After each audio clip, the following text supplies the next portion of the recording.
അഴീക്കോട് നിയോജക മണ്ഡലം ബി.ജെ.പി. സ്ഥാനാർത്ഥി കെ വിനോദ് കുമാർ പത്രിക നൽകി. തളാപ്പ് എ.കെ.ജി. ആശുപത്രിക്ക് സമീപത്തു നിന്നും റോഡ് ഷോയായി കളക്ടറേറ്റിലെത്തിയാണ് പത്രിക നൽകിയത്.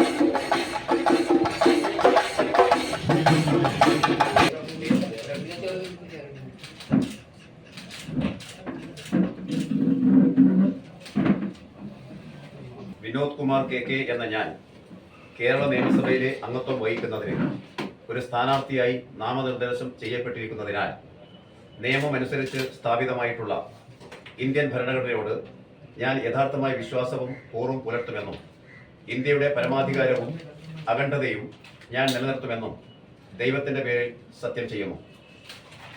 തലശ്ശേരി നിയോജക മണ്ഡലം ബി.ജെ.പി. സ്ഥാനാർത്ഥി O Nitish Thalassery sub collector Karthik പാണിഗ്രാഹിക്ക് മുമ്പാകെ പത്രിക നൽകി. ധർമ്മടം നിയോജക മണ്ഡലത്തിൽ മുഖ്യമന്ത്രിക്കെതിരെ ബി.ജെ.പി. സ്ഥാനാർത്ഥി കെ രഞ്ജിത്ത് തലശ്ശേരി രജിസ്ട്രാർ സച്ചിൻ കൃഷ്ണൻ മുമ്പാകെ പത്രിക നൽകി.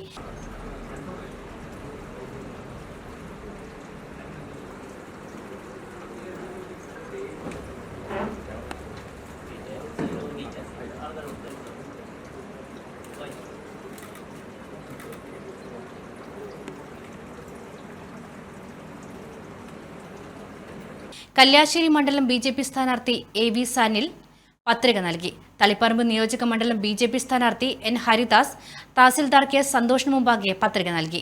വാട്സാപ്പിലും ഫേസ്ബുക്കിലും ഒക്കെ സ്റ്റാറ്റസ് അപ്ഡേറ്റ് ചെയ്യാറുണ്ടല്ലോ. HIV സ്റ്റാറ്റസോ HIV പിടിപെടാനുള്ള സാഹചര്യങ്ങളിൽ കൂടി അറിഞ്ഞോ അറിയാതെയോ കടന്നു പോയിട്ടുണ്ടാവാം. എന്ത് തന്നെയായാലും മുൻകൂട്ടി പരിശോധിച്ച് HIV സ്റ്റാറ്റസ് അറിയൂ. സൗജന്യ HIV പരിശോധനയും കൗൺസിലിങ്ങും ആരോഗ്യ കേന്ദ്രങ്ങളിൽ പ്രവർത്തിക്കുന്ന ICTC അഥവാ ജ്യോതിസ് കേന്ദ്രങ്ങളെ സമീപിക്കുക.